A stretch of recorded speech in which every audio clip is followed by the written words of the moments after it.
it? Well, multi-time frame analysis is where we are analyzing charts across multiple time frames together. So it kind of says it in the name really, right? So let's say you're looking at the weekly chart. On that chart, one of those candlesticks, so one weekly candlestick, that will contain the price action of 5 daily candlesticks. Obviously the cryptocurrency market, right, that's open for 7 days a week. So a weekly candle in crypto, that would obviously contain 7 daily candles. But fortunately the FX market is closed on the weekends, so we can actually have a break.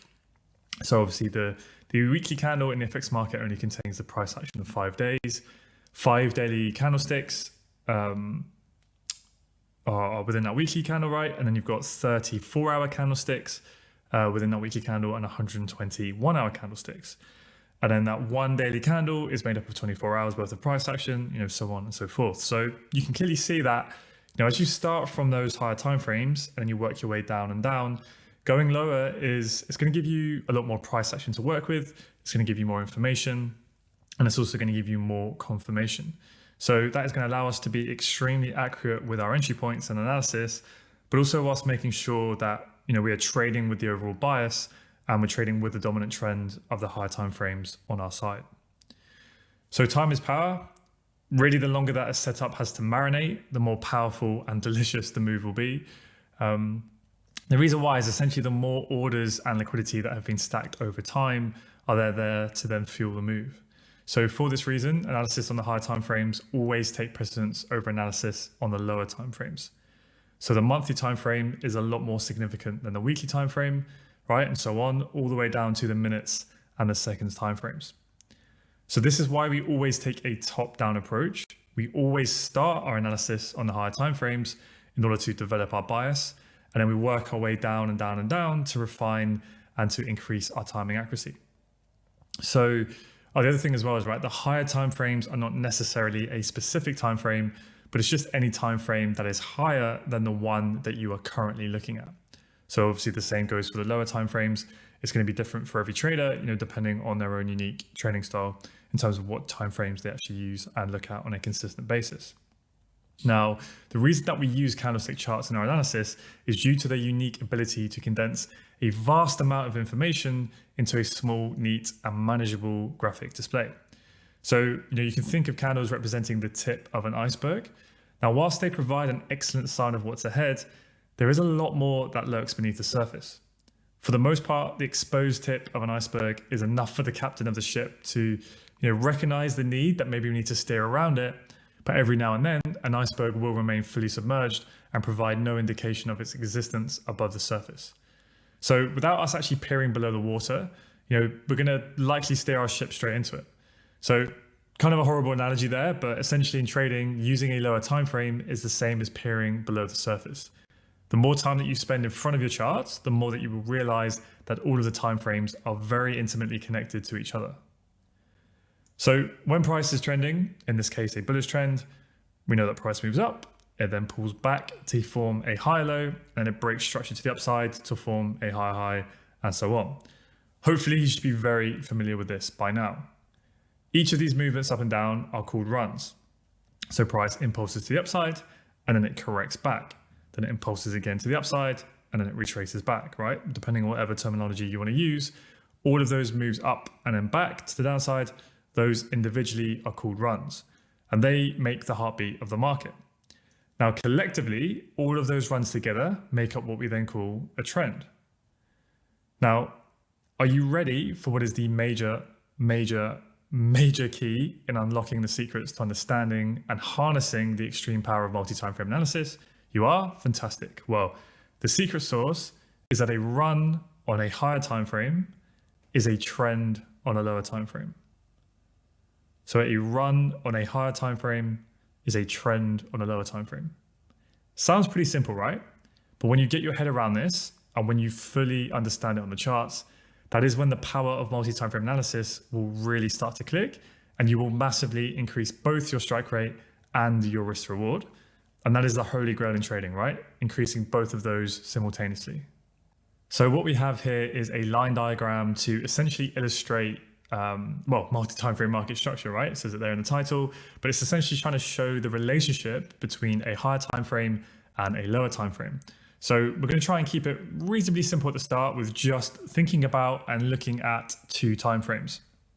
Now, whilst we initially look at multi-time frame market structure, I know up until this point during the course, hopefully if you've watched it in order, we've been looking at the three different types of structure, right? So we've been looking at swing, we've been looking at internal, and we've been looking at fractal. Now, what I want you to do for the moment is just to kind of forget about all of that, or maybe just think about swing structure on its own and just think that there's only one type of structure, okay?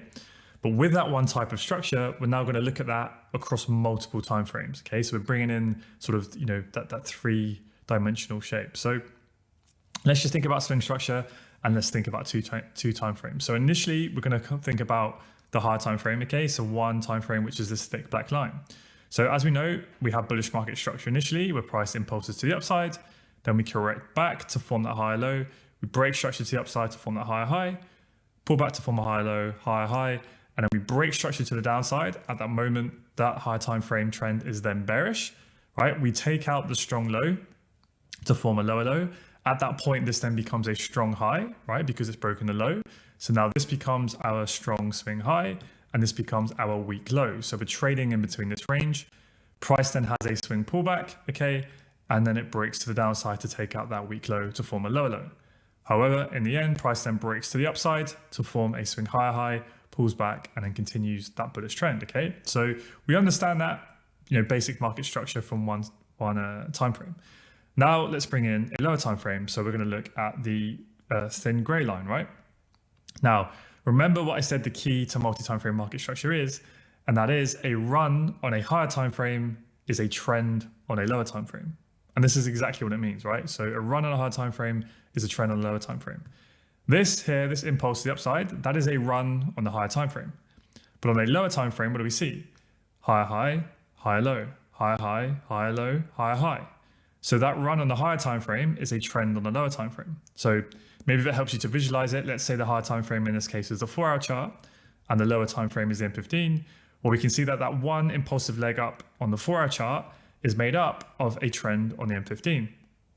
Now, when we get that 4-hour pullback, that higher time frame pullback, what happens to the lower time frame structure? Well, in this case, the lower time frame structure switches bearish, right? Because we get a higher high, higher low, higher high. And then as the higher time frame pulls back, the lower time frame then switches bearish as it makes a lower low, right? It breaks that low to make a lower low. So then we make a lower high, right? This strong lower time frame high is strong because it took out the low. Price pulls back and doesn't break it. It respects it. And then price continues the bearish trend in the lower time frame. So we get another lower low. But what we have to realize is because of the higher time frame, it's only a pullback, right? Because the higher time frame is bullish. We know it made a higher high. It's simply just pulling back. That we have to understand that the lower time frame only switched bearish to facilitate that higher time frame pullback. So when that higher time frame pullback is complete and the 4-hour chart, for instance, wants to form that higher low, what is going to happen to the lower time frame structure? Well, it's going to shift bullish again, right? So we come down, that 4-hour pullback is now finished. So now the lower time frames are ready to switch bullish again. And it breaks that lower high to form a higher high, okay? And that's the relationship between the lower time frames and the higher time frames. Essentially, in a nutshell, in its most simplest form, we'll have them both aligned where they are both making higher highs and higher lows, or the lower time frame is bullish whilst the higher time frame is moving to the upside. Then when the higher time frame has a pullback, the lower time frame structure will shift bearish to facilitate that pullback. But when that pullback is complete and the higher low is in place, the lower time frame structure will then switch bullish again. And then the exact same process repeats, right? We get the next higher time frame bullish leg to the upside. The lower time frame is then bullish. But then at some point, that higher time frame is going to pull back. Why? Well, after a break of structure, what do we expect? Do we expect to pull back on that time frame? So at that point, when we get that break of structure to the upside, this becomes a new swing low. Okay, we wait for price to pull back to know where the new swing high is. And at that point, what can help, as you can probably now see, what is going to help give us an indication that the higher time frame is pulling back? Well, on a lower time frame, we'll see that switch bearish, right? Let's say the M15 switches bearish to facilitate the 4-hour pullback. Okay, now we're pulling back. We expect price will not break this 4-hour low because it's a strong low. And then when we're trying to anticipate where that 4-hour higher low may form, when is this pullback going to finish? We can let the lower time frames help guide us and we can see, okay, now the lower time frame has switched bullish again. the high low is now likely in place, not a guarantee, but likely. Because remember, we only know where the high low is once we actually get that breaker structure. But when that lower time frame shifts bullish, that gives us a very good indication that that high low may now be forming. And then when it pulls back, we can look to try and catch this long to target the week high and potentially beyond. Okay. And then again, we get another breaker structure to the upside. This then becomes our new strong low. The lower time frame then switches bearish to facilitate that higher time frame pullback. And the expectation would be that this strong low would hold, right? So we could look to buy from within here. Now, if you want to wait for a bit more confirmation, because obviously you could jump in here straight away and buy at this strong low, but maybe for whatever reason, you think we might be about to switch bearish. Instead of getting long straight away, what could you wait for? You could wait for the lower timeframes to give you confirmation, right? And how would we do that? Well, we would wait for the lower timeframe to switch bullish. We would wait for that lower timeframe high to be broken, and we'd wait for a move like that. And if that happens, then what do we get? We get confirmation, and then we could look to buy this move here, right, to then target to the upside. But as we can see, that doesn't happen. The lower timeframe stays bearish, and then we get the bearish trend change on the higher timeframe where we switch bearish. Okay, so now we've had a bearish boss on the higher timeframe. What do we expect after a breaker structure? We expect a pullback on that time frame, right? So we can then look to trade this pullback if we want to. So we can look to get long. But we don't just want to jump in long straight away. What do we want to wait for more confirmation? We can wait for the lower time frames to switch bullish. Okay, now we can look to catch that high low and trade long. But as you can see, although we would be trading in line with the bullish trend on the lower time frame, right? If we bought this high low, we're trading against the higher time frame trend, because at this point, we've broken structure to the downside. The higher time frames are now bearish. We're trading between this range. This is a strong higher time frame high because it did its job. It broke that low. Okay. So what we're expecting from the higher time frames, well, we're only expecting a pullback before it then continues. Okay. So if we wait for the lower time frame structure to shift bullish, that's good. That gives us more confirmation. We can then look to buy this move. But how you can see, it's just a quick trade. We're just looking for a quick move because we're playing the higher time frame pullback, right? We're just playing a quick move here. We're not buying here on the lower time frames and trying to target past this high, are we? Because that's a strong high. We know we are simply playing the swing pullback on the higher time frame. So then likewise, when the lower time frames then switch bearish, what does that indicate? Well, it's quite a strong indication that that higher time frame lower high may be in place. And now we can look to trade the lower time frame bearish structure to target the weak low. Right? It's just the same thing again and again and again. The lower time frames essentially switch trends to facilitate those swing pullbacks and then to continue the move. So then the lower time frame stays bearish until it then switches bullish, because after a higher time frame breaker structure, what do we expect? We expect a swing pullback. Now in this case, we would have expected that higher time frame high to be strong and for it to be respected, but that's not always going to happen, and it ends up switching bullish. And the lower time frames, you see how they never switch bearish here? So that gave us an indication that that was likely going to happen, right? Because they never switch bearish. And then we come up and then we expect a swing pullback. So the M15 or the lower time frame switches bearish, right? And then so on and so forth. So that's essentially multi-time frame analysis in a nutshell. Hopefully that makes sense. And if it does make sense, it can seem quite simple now, but of course we can, it can get a bit confusing in the live markets where price action can be a little bit more messy. We can be looking at more than 2 time frames. And then when you throw in 3 types of structure into the mix, it can obviously get a little bit confusing. So we're going to try and take it slow. Just think about swing structure initially and just think about sort of 2 time frames. And that can really help you to kind of get your head around it initially. And yeah, but really nailing multi-time frame market structure is going to be the key to, I would say, one, whether or not you are going to be consistently profitable. And if you do reach that stage, then it will really depend on really how profitable you are. Like, in my humble opinion, this is the key to everything. If you really, really, truly and deeply understand multi-time frame market structure, everything else will fall in place from that. You are 80 to 90% of the way there. Overlaying supply and demand, liquidity and entries and management and everything else we'll look at, they just help us. But if you can get this, you will be on the right side of the market far more often than not. And you will also know how to manage your expectations of how far price is likely to go, right? Again, prime example of what I was talking about earlier. Let's say we switch bullish here on the lower time frames, let's say the M15, you could buy here and that's a great trade, right? You've done everything right, but you might be targeting all the way up here and past this high. And then you end up taking a loss or a break even, giving all your profits back because you didn't understand what phase of the market we're in. We are in, what phase is it? It's the higher time frame pullback phase.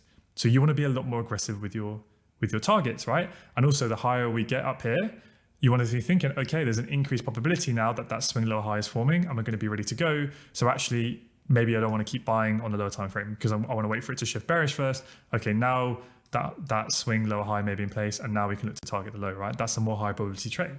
So it's all about understanding multi-time frame analysis, understanding the relationship between the higher time frame and the lower time frame, understanding its purpose. Why did the lower time frame switch bullish here? It most likely switched bullish to facilitate that swing pullback. Okay, that's super useful information, right? Now, another thing here as well is I wasn't going to do this, but I'll kind of overlay just to get your mind thinking. A third time frame, right? So imagine the gray line is the M15. Imagine the black line is a 4-hour chart.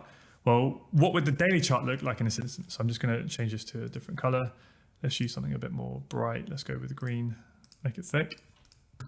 Okay, so I'm just going to draw this on and then we'll talk through it. So imagine we have a daily move to the upside, then we have a daily swing pullback, and then we have another daily move to the upside there. Okay, so that would be the daily chart. So this is the daily run, right? This is the daily impulsive move to the upside. A run on a higher time frame is a trend on a lower time frame. Okay, so that daily green run here to the upside, what is that made up of? It's made up of a 4-hour trend, higher highs and higher lows on the 4-hour chart, right? Now, when this daily chart, the green line, when it wants to pull back, what is the 4-hour chart most likely going to do? Or at least the lower time frames, they're going to switch bearish to facilitate that swing pullback on the daily chart. And that's what we get, right? We switch bearish, we come down, and we pull back. Now, remember at this point on the 4-hour chart, this would be a strong 4-hour high, right? Because it did its job, it broke the low. So when price is pulling back up into that high, we can look for shorts, of course, because the trend could continue on the 4-hour chart. But if you understand that the daily is bullish, and we are currently in the daily pullback phase, right? It's just a daily pullback, then you can understand and have that knowledge that the 4-hour chart only switched bearish to facilitate that daily pullback. So if we think, when we use other confluence, that daily high or low may be in place, that the daily pullback is finished, then we can anticipate ahead of time that this might fail, this 4-hour high might fail, and the 4-hour chart may be now ready to switch bullish. Why? Well, because the daily pullback is over, and we're now ready to target that weak daily high to form a daily higher high. Okay? Hopefully I haven't lost you here. Don't worry if I have. Watch this over and over again. It will make sense, right? Now, within all of that, what do we have? Like we just over before, we have the M15 switching trend continuously to facilitate the 4-hour trend. And we could go even lower, right? On the M1, what we're going to have? We're going to have the M1 trend up here, then the M15 pulls back, the M1's going to switch bearish. Then the M15 is ready for the next leg up, the M1's going to switch bullish, right? And that's what we mean. If you ever hear us say the word fractal, the fractal nature of the market, that is what that means. It's all the same patterns and they happen on every single time frame. The daily, the 4-hour, the 3-hour, the 2-hour, the 15-minute, the 36-minute, the 15-second, the 4-month. It's all the same thing. It's just a way of essentially analyzing data, right? Just across different timeframes. Okay. So again, hopefully that makes sense. And then you would have that, as your daily trend. And from within that, I'm not going to confuse you too much here. You would have, just change this to say yellow, you would have a weekly run, right? This would all be one weekly bullish move to the upside. And that weekly run, that yellow line is made up of what? It's made up of a daily trend with higher highs and higher lows within that one weekly move. And that's literally it. When you can get your head around that, bingo, right? You're on to winner. So let's take a look at another annotation. Okay, so you might be sort of familiar with, this sort of annotation from when we were looking at 3 types of structure. But again, for now, I just want you to think of just swing structure, but we're going to be looking at multiple timeframes. Okay, so we have the thick black line, which is our higher time frame. I put in brackets actual timeframes if it helps you just to think about it a little bit more easier. So we've got the 4-hour chart as our higher time frame, the thick black line. We then have this sort of thinner gray line, which is our medium time frame, the M15, and then we have the thin white gray line, light gray line, which is the M1, okay, our lower time frame, right? So you can insert any time frames you want here. You could use your higher time frame as the daily, your medium time frame is a 4-hour chart, and your lower time frame is M15, right? It does not matter. It's because the market is fractal, right, and it all does the same thing. So let's talk about the 4-hour, the M15, and the M1, just because at the time of the recording, that is the main way in which I trade, so it's just a bit easier to talk through, okay? So 4-hour swing structure, the higher time frame, higher high, pulls back to form a higher low, and then we break structure to the upside of one big swing move. So at that point, we know we are bullish, we know we are trading between the 4-hour low and the 4-hour high, right? That is our swing structure. Now, what do we expect after a break of swing structure? We expect a 4-hour swing pullback, okay? Now, let's just imagine now that the M15, we go down on the time frame and we see that the M15 swing structure switches bearish, okay? So this might be like a 4-hour fractal low, it could be a 4-hour internal low. It's not a 4-hour swing low, but it could be fractal or internal. It doesn't really matter. Sometimes it will be one or the other, right, in the live market. you'll see this as we go, okay? But essentially in this instance, what we want you to think about is on the lower time frame, that 4-hour fractal or internal low will most likely be an M15 swing low.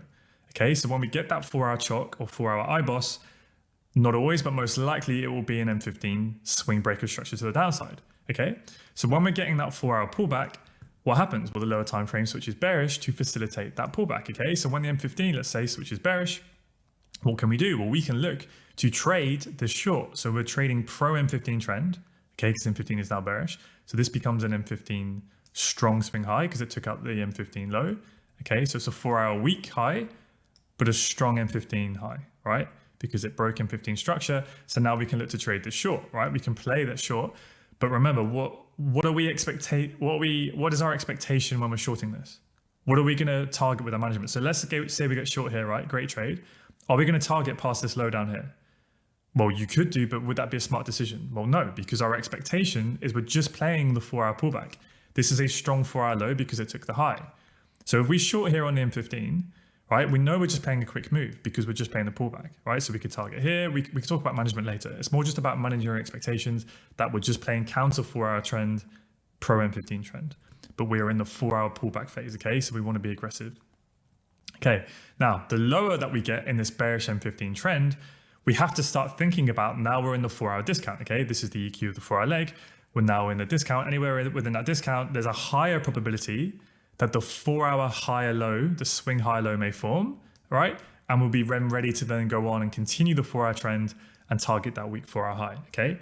So if you're following that bearish M15 trend, you could be shorting, you could be holding your trade.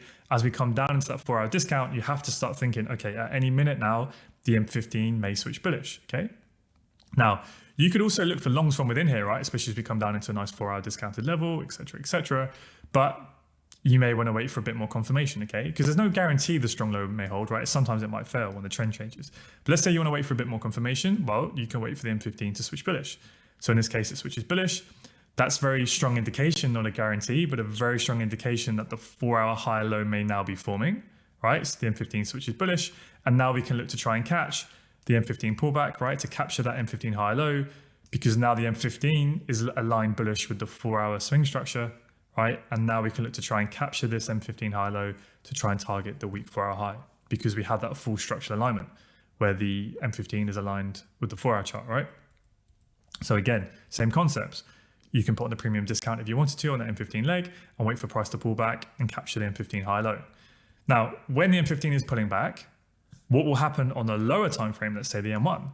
Well, in order to facilitate the M15 swing pullback, the lower time frame is going to switch bearish to do that, okay? So again, you could jump in straight away and try and capture the M15 high low, but we can use even more timing and accuracy and confirmation by going down to a lower time frame such as the M1, wait for the M1 to switch bullish, okay, M1 switches bullish, wait for that M1 to pull back, and even that M1 pullback, right? On let's say the 15 second, the M15 second, we switch bearish to do that, okay? We're not going to do that, but just think about this now. Now we have full structural alignment. The M1 is bullish, which is confirming the M15 high low. The M15 is bullish, and that M15 switching bullish potentially confirms that 4-hour high low may be forming. And now this becomes a super high probability trade to now try and target that 4-hour high. Okay? So hopefully that makes sense. Watch this as many times as you need. But essentially, it's just a fractal nature of the market, right? 4-hour makes a swing higher high. We're then looking to play that 4-hour swing pullback. The M15 switches bearish to facilitate that swing pullback. Okay, so we can look to trade this. But we know as we get deeper into the 4-hour discount, there's an increased probability that the M15 is going to switch bullish. Why? Well, because that 4-hour high low may be forming, right? We're just playing the swing pullback phase of the higher time frames. So we know at any point, the medium time frame in this case is about to switch bullish. Okay, it switches bullish. Now we can start to look for longs to try and target the 4-hour high. But we don't just want to buy straight away. We can wait for the M15 to pull back. What will help us determine when that M15 pullback is finished? Well, we can look for the lower time frame to switch bullish. Lower time frame and then switches bullish. Okay, that M15 pullback is now likely finished. And now we can get long with full alignment to target the weak M15 high and potentially all the way up to the 4-hour week high, right? And then we can look to follow those trades up there, right? So that is literally the fractal nature of the market. Now, some of you may have realized that, essentially the 3 types of structure, when we only looked at one time frame, it's the exact same thing. But looking at 3 types of structure essentially allowed you to do multi-time frame analysis without having to go and look at other time frames, right? i.e., we would have your your swing structure as the big black line, then you'd have your internal structure, shifting bearish, right? And then within that, you can have, your fractal structure, right? So yeah, if that's too confusing to think all about that at once, don't worry about it for now. It will make more sense as we go through this and we look at examples on the charts. But yeah, hopefully that makes sense. Again, watch this as many times as you need. So hopefully the penny's starting to drop with, that fractal nature of the market, that fractal order flow, where price action, it ultimately forms the candles and the price action on the next highest time frame. So we use the price action on the higher time frames to predict that next phase of the market. So when we say the phase of the market, what do we mean? Well, we mean, are we in the pro-trend run phase where price is so over bullish? Are we in the phase where we're having that impulsive move to the upside, that pro-trend run? Or are we in that counter-trend pullback phase, right? Where the higher time frames are pulling back? Because those phases, the pro-trend run or the pullback phase, they are made up of those price action on the lower time frames. Okay, so that higher time frame run is made up of lower time frame price action. And that lower time frame price action then forms the higher time frame candles and the market structure, which we can then use in our analysis to help us forecast that next higher time frame run.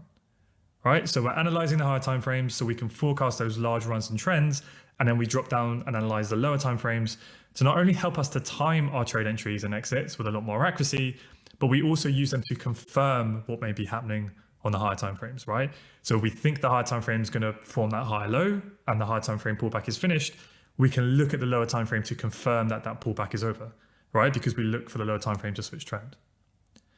So this is essentially the secret sauce of how we achieve that holy grail, right? Of high reward to risk and high strike rate strategy, because you are combining all of the time frames together to have that deeper understanding of price action. Now, when we are mapping our structure on the charts, I would highly, highly, highly recommend that you use a set number of time frames to do this. And the reason why is because, if you start flicking through an endless amount of different time frames, you can just end up fitting the price action to the narrative that you want to see, and you'll most likely just end up getting thrown about by the market in the long run. So what I mean by that is, you might be just super bullish for whatever reason, and the structure and the time frame that you need to shift bullish first, it might not have broken the high that you need it to break, but then you might go and look at another time frame to show that it has broken a high, just because you're looking for an excuse to get into the market, right? So if you want the best possible chance of achieving consistent results in what is ultimately a random game, then you need to be consistent in the variables that you have personal control over. So I'll give you a general example that is based more on my own current personal trading style. So I use the daily time frame to give me my overall higher time frame perspective. Now, I will also look at the monthly and the weekly time frames, but I'm only really looking at those once a week, really, as the price action on there and the market structure on those time frames, they're not really going to be changing that often. So I don't really need to look at it really that frequently. Now, I will use the 4-hour time frame to give me my overall narrative. So that means building my story, really trying to build the story of price action. So once I've done that, I'll then drop down to the M15 to give me more of an immediate bias. So I'm essentially using the M15 to give me the direction that I want to be trading, intraday for that intraday session. And then finally, I'll drop down to the 1-minute time frame simply just to time my entries, right? So I'm doing all of the work on the daily, the 4-hour and the M15. I'm using my M15 for that immediate bias. And once I've seen everything that I need to see on the M15, it's only then that I drop down to the M1 at the very last minute, simply just as a timing mechanism and for a little bit more confirmation. Okay, so essentially, the way I use the daily time frame is to show me when is the 4-hour trend likely to turn around. So if the daily, let's say it's on a bullish run, so the daily is moving to the upside and the daily breaks a daily high to form a higher high, what do we then expect? Well, we expect the daily to pull back, right? We're expecting the next phase to be the daily pullback phase. So if the daily is going to be pulling back and the daily is going to be moving to the downside, that then tells me that the 4-hour chart is likely to potentially switch bearish soon so that the daily chart can pull back, right? The lower time frame is going to change trend to facilitate that higher time frame pullback. But because I'm only expecting just a daily pullback, I then know that the 4-hour bearish trend, it's not likely to last very long, right? Like we looked at in the previous examples. Why is that 4-hour bearish trend not likely to last very long? Because it's just a daily pullback. So then when I analyze the daily and I think, okay, I think the daily is now pulled back to an area of value. I think the daily higher low is likely to form. I then use that information to tell me that the 4-hour bearish trend is now more likely to end and the 4-hour is about to switch bullish so that the daily can continue its bullish pro trend run to make that daily higher high. Okay, hopefully you can visualize that without a diagram. That's essentially how I use the daily chart for market structure. It's mainly just to help me see when the 4-hour trend is likely to turn around, okay? Because I'm using the 4-hour trend a lot, I'm looking at it, but if I know the daily, what phase the daily is in, then I can anticipate when that 4-hour trend is likely to change, right? So when I'm looking at that 4-hour chart, I'm then essentially asking myself whether we are in the continuation phase or over in the counter trend pullback phase, just like we did the daily chart. And then that will determine how aggressive or how conservative I will be with my entries and with my management, right? Depending on whether I will be trading against the 4-hour trend or whether I'm trading with it. And then I will use the M15 to give me confirmation of when the 4-hour continuation phase may be ending and the counter trend pullback may be starting, right? And vice versa. So the M15 trend essentially can help you to spot when the 4-hour pullback may be starting or ending, right?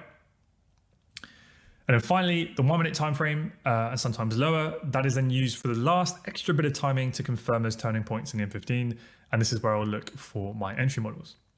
Okay, so the 4-hour and the M15 for me personally, at least at the time of recording, those two timeframes alone are probably where I spend over 95% of the time looking at analyzing when I'm on the charts and looking at the market. Okay, this is, if you make a note of this, this is the mistake I see most often with people who are losing, or at least initially, is that they have their M1 time frame open or whatever time frame they use for entries, and they're looking at it all the time, and they get trapped into taking so many poor and average trades because all of your work should be done on the higher time frames. Like for me, that'd be the M15 and above, and I literally only open the M1 chart. I look at it at that very last, literally minute when I've seen everything I need to see. It's in my M15 area of value, and I'm just using it as a timing mechanism.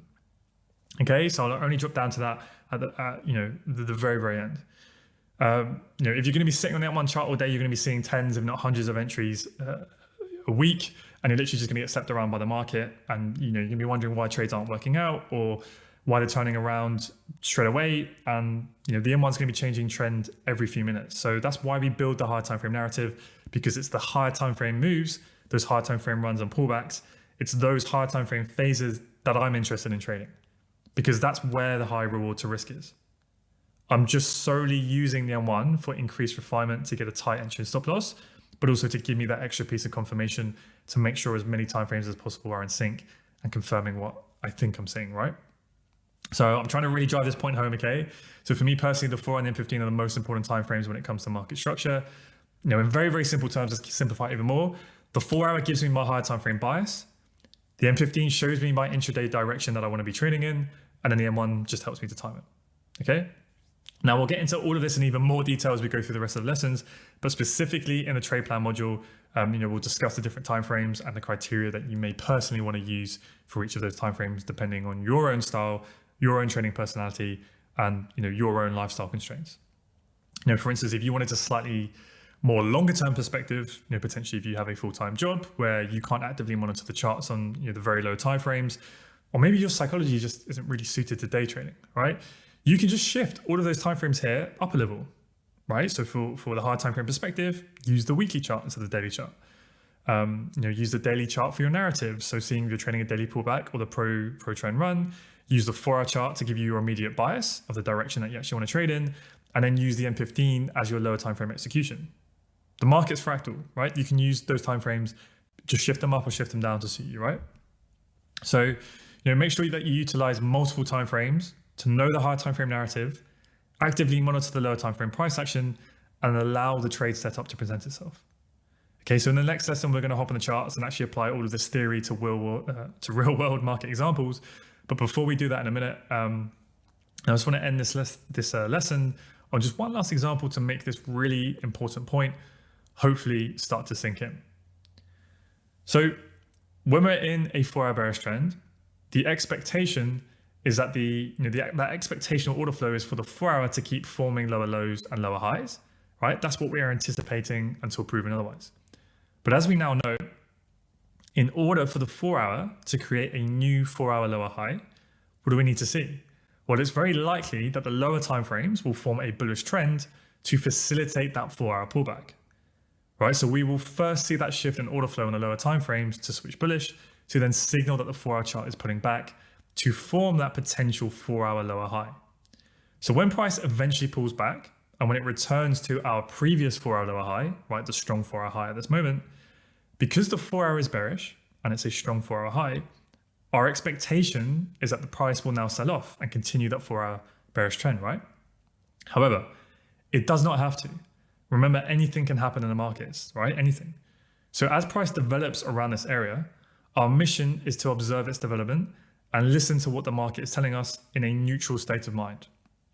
All right, so what does that mean? Well, the lower time frame structural development within those higher time frame points of interest, that is what helps guide us to be in the flow of the market and to execute accordingly and to be essentially in harmony with the market. Now, I know sometimes it can be a little bit confusing because on the one hand, I'm saying that we're supposed to be completely neutral in the market, but then on the other hand, at the same time, we do have to have some form of bias, right? We have to have that expectation of order flow. So surely these two things are contradictory, right? How can you be neutral, but also have a directional bias and an expectation of the direction of order flow? Well, this is essentially how you do it. You understand what is the more probable situation, but you're not attached to the outcome having to happen. You don't care either way, right? We let the market show us the way and we adapt to what it shows us. So all of the technical analysis tools and concepts that we use are simply a mechanical framework to help guide us through the order flow of the market. So as Bruce Lee says, be like water, my friends. Flow with whatever way the market wants to go, that the lower time frames give you the confirmation to show you the higher time frames' true intentions. Don't fight the market from within with your own bias and attachments. Master it from above.